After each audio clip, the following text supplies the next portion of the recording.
I swapped it. Wait, wait.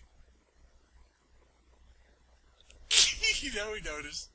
I swapped out his nether quartz for sugar. It took him like 2 minutes. He was running around trying to figure it out.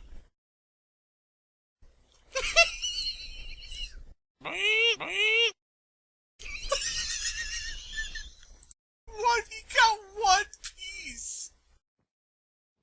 Hey Dan, so here's a cool new feature I didn't tell you about yet. You can make something now called the Force Hammer. Looks cool. Yeah, the Force Hammer is a forge hammer, basically, and you can use it to make various plates, but it has 160 uses instead of 80, and the nice thing about the Force Hammer is that it is a force consumer, so You can infuse it with force.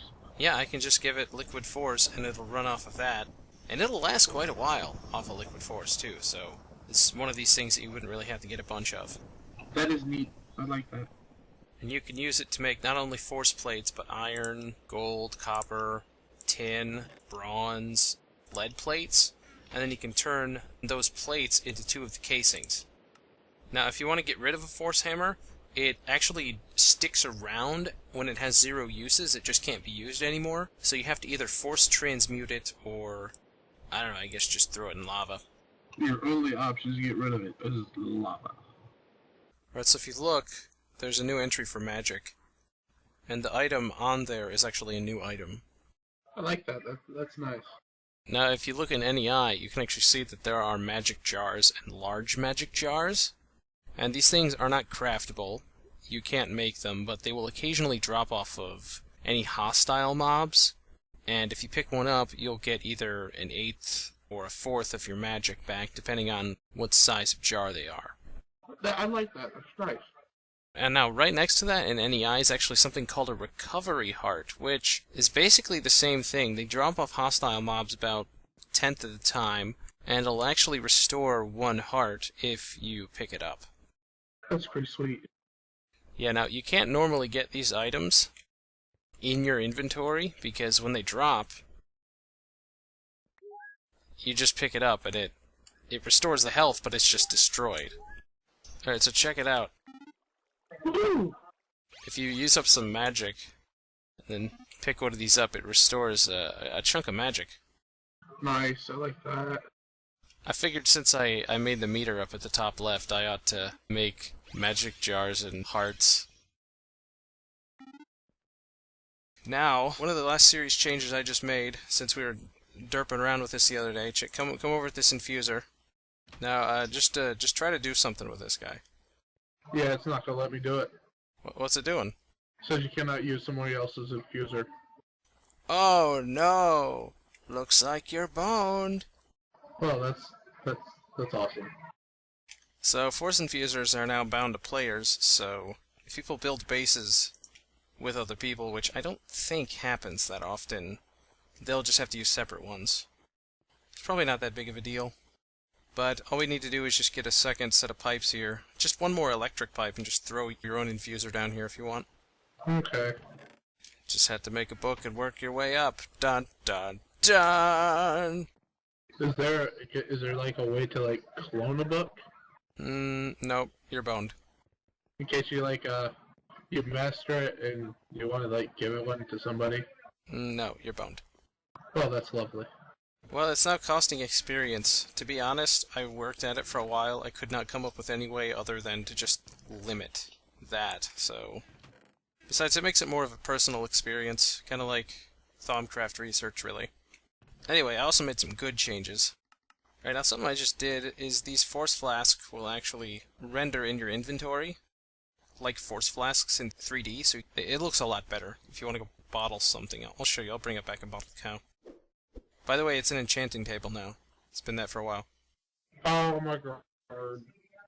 So you can actually store a few different kinds of liquids in force flasks now. If you right-click a cow, it'll actually give you a milk flask, which you can drink.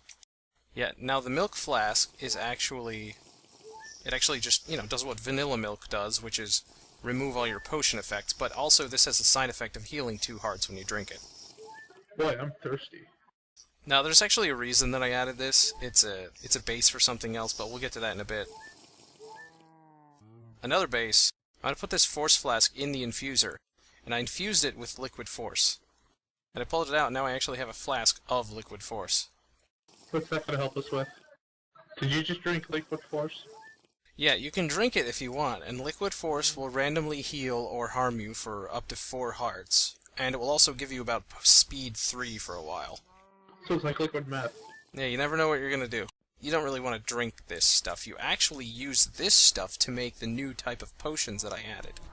Ooh, new potions. Yeah, now there's a new entity that I added, and I actually got a spawner for it already, and you weren't on for a while, so I actually spent a good amount of time, and I just bottled and grinded them up and made a spawner of it. So we got this one. And these guys actually need some darkness, so I should probably find a dark area. Alright, I'm gonna pop this sucker down here. Check him out. Oh no! They're cute! Yeah, and they drop special items too when you kill them. What do they do? Well, one thing you should notice about this, guys, the first ones were green, right? That one's blue. Yeah, this is a blue guy. And he actually dropped a blue variant of Chew Jelly. These guys drop Chew Jelly. And whatever their color is, they'll drop that color of Chew Jelly. Hello, Chews. These things are called Chew Chews, and they're actually from several Zelda games. But, now you notice they show up and they look briefly white. Did you see that? I did.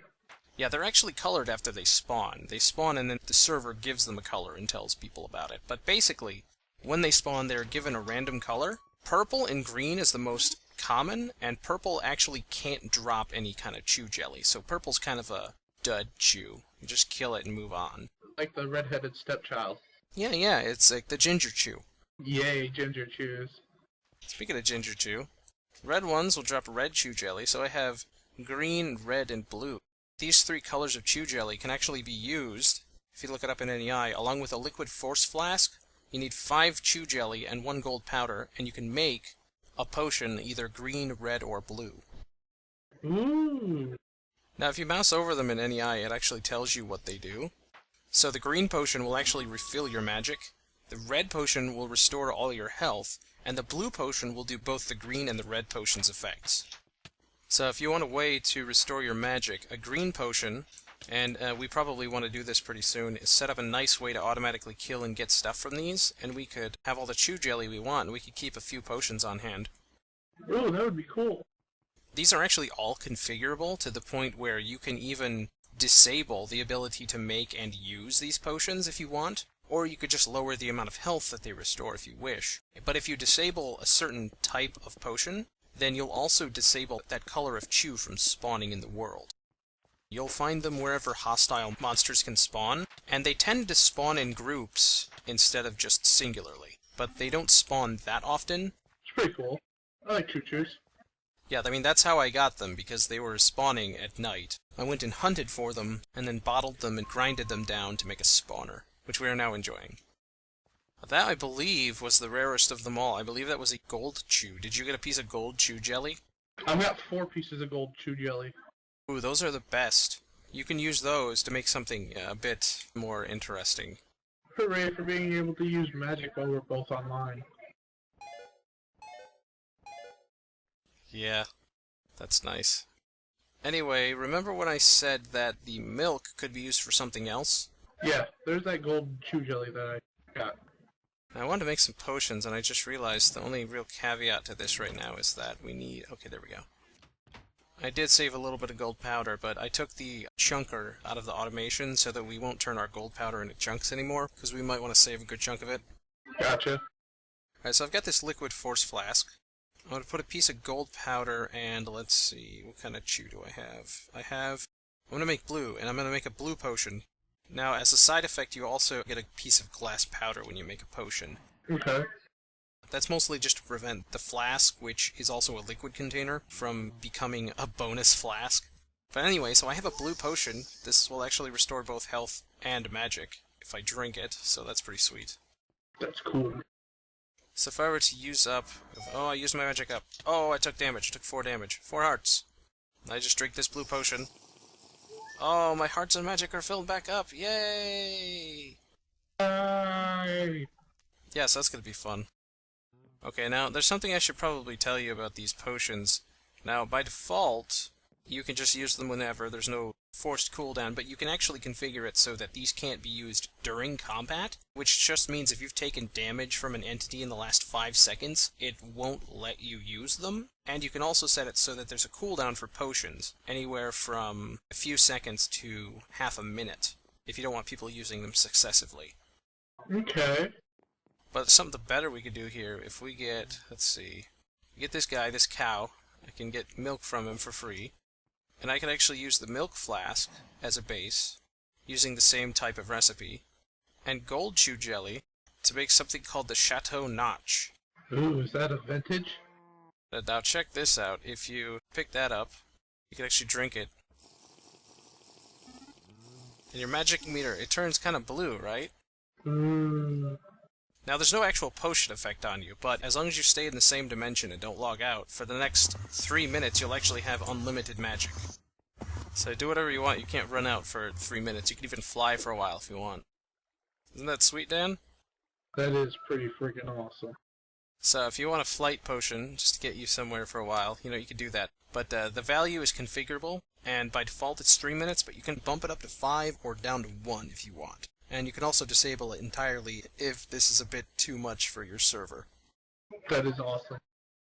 I just kind of hope it doesn't get, completely disabled in FTB packs, but... Yeah, they seem to like to disable all the fun stuff.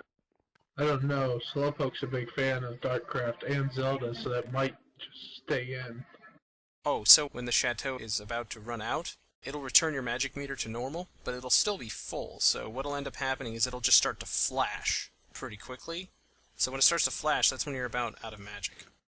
See that? It's pulsing. Oh, I do see that. That's scary. It's gonna explode. Oh, there it goes. It's back. So it's not draining the green. I really want a Creeper Tot spawner. Do we have enough for it? Oh, we don't have enough creeper tot chunks now, but... So hard to find.